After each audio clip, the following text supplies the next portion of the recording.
Heavenly level episode 136 में आप सभी का स्वागत है। जिस किसी ने भी अभी तक मेरी वीडियो को लाइक नहीं करा वो लाइक कर दीजिए, चैनल को याद से सब्सक्राइब कर दीजिए और हाँ कमेंट में कमेंट करना जरूरी है। जैसा कि हम सभी ने लास्ट एपिसोड में देखा था, साउथ किंग ने हान को इधर उधर फेंक फेंक के मारा था।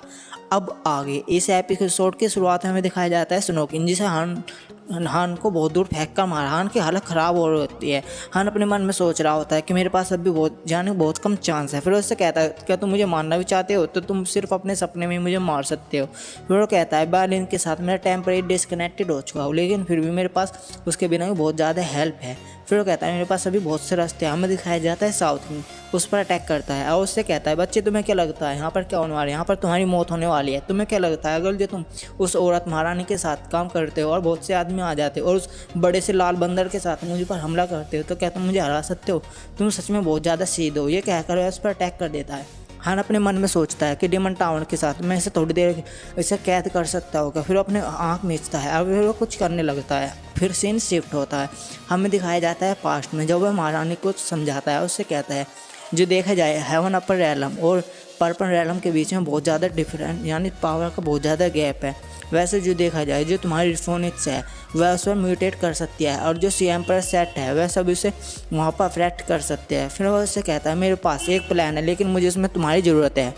महारानी पूछते हैं तुम्हें कैसी मदद चाहिए। फिर सीन थोड़ी देर बाद का होता है जब वह हानों से समझा कर वहाँ से जा रहा होता है और वो कहता है मैं नहीं जानता कि उस पानी के अंदर क्या होने वाला है, लेकिन यहाँ के पर्पल जो मैनसम के यानी बंदे जो सामने आ रहे वे आम नहीं है। फिर उससे जाते हुए कहता है मेरे पास कोई दूसरा रास्ता नहीं है, ये हमारे लिए तो एक अच्छा मौका हो सकता है या फिर एक अलग ही तबाही। फिर हमें पास्ट यानी कि प्रेजेंट में सीन आता है। महारानी उन सभी से कहती है यह तय करना कि इन सब के जो डीमन कोर है वह छीन लो, लेकिन इस बात का ध्यान रखना कि डीमन कोर पर कोई भी यानी कि टूटना नहीं चाहिए और वह भी सब इसके हाँ में हाँ भर लेते हैं। फिर महारानी कहती है अपने मन में कि तुम मेरे आदमी तुम पहले से ही मेरे हो तो तुम अब वापस आ जाना चाहिए। फिर वो कहते हैं किसी एक को भी यहाँ पर जिंदा मत जाने देना। फिर सीन शिफ्ट होता है। हमें बताया जाता है एम्परर कैपिटल का। वहाँ पर बहुत से आदमी सरप्राइज लेकर यानी माल लेकर जा रहे होते हैं और उनमें से ये कहता है कि जल्दी से जो टीम यहाँ पर लोगों को यानी सरप्राइज़ देने उन्हें यहीं पे छोड़ दो और जो आदमी बहुत ज़्यादा थक चुके हैं वह आराम कर लो और अपने की जो रास्ता है वह कंटिन्यू करो। फिर हमें रूजियान को दिखाया जाता है। रूजियान कहती है हम दोबारा बहुत जल्दी मिलेंगे। फिर वो अपने मन में कहती है पता नहीं मेरे दिल में ऐसी चिंता क्यों रहती है कि हम दोनों एक दूसरे से दूर और बहुत दूर होते जा रहे हैं। फिर सीन कहीं और कहीं होता है। हमें दिखाया जाता है हान के चक्के उड़ चुके होते हैं। वह अपने मन में कहता है जब मैंने यान किंचैन के साथ 100 सालों का डुअल कल्टीवेशन करा तो मैंने उस यानी कि उस कल्टीवेशन से बहुत सी चीज़ें सीखी। इससे जो मेरी बॉडी है वो रैप हो जाती है, टाइट हो जाती है और परफेक्ट हो जाती है। फिर हम अपने मन में कहता है लेकिन ये सॉफ्ट चीज़ क्या है, अचानक मेरे शरीर पर क्या हो रहा है, ये ओशन का पानी। फिर उसे यादें दिखाई देने लगती है मिस जिंग की। वो कहता है क्या ये मिस जिंग की कंफ्यूज फीलिंग है? फिर वो चिल्लाता है, उसकी आंखों से आंसू आ जाते हैं। हमें दिखाया जाता है साउथ की जिसे कुछ चीज़ महसूस होती है। वो कहता है ये क्या हो रहा है, मैं जो यानी समुद्र है मेरा विरोध क्यों कर रहा है, मैं इसे कंट्रोल नहीं कर पा रहा हूँ। फिर हमें हान को दिखाया जाता है जो कि एक नए रूप में आ जाता है। वह उस पर अटैक करता है, उसे देखते हैं उसके होश उड़ जाते हैं। वो कहता है ऐसे कैसे हो सकता है, भला किस इंसान की स्पीड इतनी ज़्यादा कैसे हो सकती है, वो भी पानी के अंदर।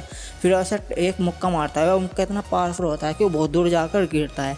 हमें दिखाया जाता है पानी में भी एक टोर्नेडो सा बन जाता है। जब वह आदमी यानी हाफ इंसान है ना वो उसे देख यानी कि क्या इसका नाम नहीं बताया गया, मेरे याद नहीं है, तो उसे देखता है ना टकला कहेंगे हम इसे। वो टकला देखता है ना और उसे देखते हुए कहता है ये कैसे हो सकता है, भला ये सबसे पानी की सबसे ताकतवर ब्लड लाइन है जिसे लेजेंडरी ब्लड लाइन कहा जाता है। इसका नाम है सी गॉड ड्रैगन। फिर वो कहता है भला ऐसा कैसे हो सकता है, इन रिकॉर्ड में इसके बारे में लिखा हुआ नहीं, भला कोई इसके जैसी चीज़ इस दुनिया में अस्तित्व भी रखती है। हमें साउथ किंग को दिखाया जाता है जो कि बहुत ज़्यादा गुस्से में होता है। वो कहता है तुम्हारे जैसे इंसान इस दुनिया में है भी। फिर वो अपने मन में कहता है अगर जो मैंने इस आज यहाँ पर जिंदा छोड़ दिया तो मुझे ओवरटेक कर देगा। वह बड़ी तेज़ी के साथ उस कोड को बढ़ता है। वो कहता है बस बहुत कुछ हुआ, अब तुम यहाँ पर मरने के लिए तैयार हो, एक हिट एक में ही मारो। वह उस पर अटैक करता है पर लेकिन हान को उसके अटैक से कद्दू भी फर्क नहीं होता। हान अपने मन में कहता है यह अजीब सी पावर मुझे लगता है ओशन की थोड़ी सी पावर मेरे अंदर आ गई है और यानी समुद्र मुझे इस चीज़ की आज्ञा देता है जो कि मैं इस पावर को इस्तेमाल कर सकूँ। फिर वो कहता है अगर जो देखा जाए तो क्या यानी मिस जांग की वजह से हो सकता है। फिर हमें दिखाया जाता है अगले पर वह अटैक कर देता है। वो कहता है सुनो किंग यह बहुत ज़्यादा परेशानी वाली बात हो रही है, चलो मैं तुम्हारी हेल्प कर देता हूँ। वो स्नो किंग उससे जवाब देता है तो इस बात की कोई भी ज़रूरत नहीं है, यह सिर्फ और सिर्फ मेरा है ये। हमें दिखाया जाता है हान। हान उन दोनों से कहता है तुम दोनों फ्री कर यहाँ से दफ़ा हो जाओ। ये कहकर वह अटैक कर देता है। हमें दिखाया जाता है वह ना साउथ किंग के पेट में सारंपार हो जाती है बिजली से। और साउथ किंग कहता है ऐसे कैसे हो सकता है, जो ये बिजली है ये मेरे अंदर का सारा वो है ना पावर कंज्यूम कर रही है, मैं अपना आप को हिला नहीं पा रहा हूँ। और वो बहुत तेज चीख मारता है। हमें दिखाया जाता है हान। हान के जो कपड़े हैं वो डिसअपियर होना शुरू हो जाते हैं। हान अपने उन सभी से कहता है क्या तुम्हें नहीं पता जो कि बिजली है ना वो पानी में ये सही चीज़ नहीं है खेलने के लिए बच्चों के लिए। हमें दिखाया जाता है बहुत बड़ा ब्लास्ट होता है। फिर सीन शिफ्ट होता है। हमें दिखाया जाता है जेलीफिश। जेलीफिश अपने मन में उठते हुए कहते हैं ऐसे कैसे हो सकता है भला ईस्ट यानी ईस्ट पोल में कैसे लड़ाई हो सकती है। मुझे वो गलत सुनाई दिया होगा, मुझे सोना चाहिए। वह अचानक कोई उस पर हाथ धर देता है। हमें दिखाया जाता है टकला ही होता है।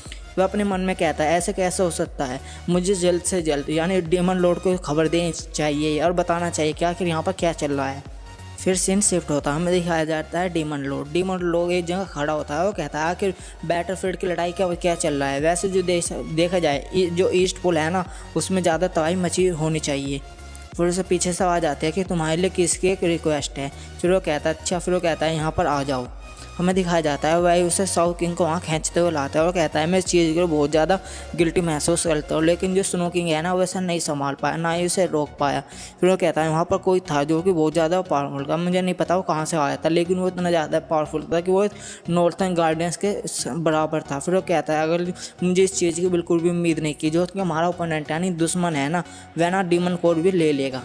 फिर डेमन लॉर्ड उससे कहते हैं ओ अच्छा क्या कोई मैनलैंड में कोई मास्टर आ गया है। वो उससे कहता है बताया टकले आदमी को कहता है डेमन लॉर्ड कि अगर जो देखा जाए उस बंदे की क्या ब्लड लाइन है, क्या उसकी एक स्पेशल ब्लड लाइन है, उसका रैलम क्या है। फिर वो उसके बताता है इसका जो रैलम है वो तो नीचे ही है लेकिन उसकी जो पावर है वो उससे ऊपर है। फिर वो कहता है अगर ऐसा एक आदमी जिसकी पावर नीचे है लेकिन उसका यानी कि उसकी पावर ऊपर है और उसका रैलम नीचे है वो ज़्यादा खास होना चाहिए, जल्द से जल्द उसकी जांच निकालो और बताओ मुझे आखिर वो कौन आदमी है। तुम्हें उस आदमी के बारे में ज़्यादा चिंता करने की जरूरत नहीं है। आखिर जो डेमन टावर का वो है तो वो ज़्यादा खास है, हमें उसे जल्द से जल्द पकड़ना होगा। ये कहकर वो आगे बढ़ने लगता है। फिर वो होता है ना टकला आदमी उसे कहता है लेकिन जो स्पेशली देखा जाए जो साउथ किंग है ना हमें ना उसे उठाना होगा और फिर हमें उस बंदे के बारे में जानकारी लेनी होगी। वो कहता है ठीक है इसे उठाओ और वैसे टोकन देखते हुए कहता है जो भी जल्दी हो उसके बारे में जानकारी निकालो इमीडिएटली। वो कहता है जिमाली। फिर सीन शिफ्ट होता है। जेलीफिश को दिखाया जाता है जो कि हन को उठाकर ले जा रही होता है और अपने मन में कहती है खाना, और एक उनमें से जेलीफिश कहती है आज तो हमें बिरयानी मटन मिलेगा और नारी भी। फिर सीन शिफ्ट होता है। हमें ना थोड़ा पास्ट का टाइम दिखाया जाता है। हमें अनकिन चैन को दिखाया जाता है जो कि किसी से बात कर रही होती है। वो कहते हैं क्या तुम्हारे पास कोई सवाल है। हमें दिखाया जाता है उसके सामने ही वो डेमन लॉर्ड होता है। वो कहता है मेरी महारानी आपकी परेशानी मेरी परेशानी है। फिर उसके सामने झुकते हुए कहता है मुझे उम्मीद ही थी जब मैं 1000 सालों के लिए उस सीलिंग टावर के अंदर कैद हो गया था तो मेरी हिम्मत नहीं थी मैं आपको भूल जाऊँ। अब मैंने वहाँ पर बहुत लंबा समय बिताया लेकिन मैं आपको वहाँ पर कभी भी नहीं भूल पाया। मेरी उम्मीद के विपरीत आपको आज भी मैं याद हूँ। मैं यानी वो इस लायक तो था कि मैं वहाँ पर कैद हो चुका हूँ। आपका सबसे वफादार नौकर आपके सामने हाजिर है। यानकिन चैन उससे कहते हैं तुम बहुत ज़्यादा बोलने लगते हो। अगर जो डेमन टावर का कोई ये आदमी जो कि इस छोटी सी दुनिया मैनलैंड में है तो ऐसे देखना ये बहुत ज़्यादा रेयर है।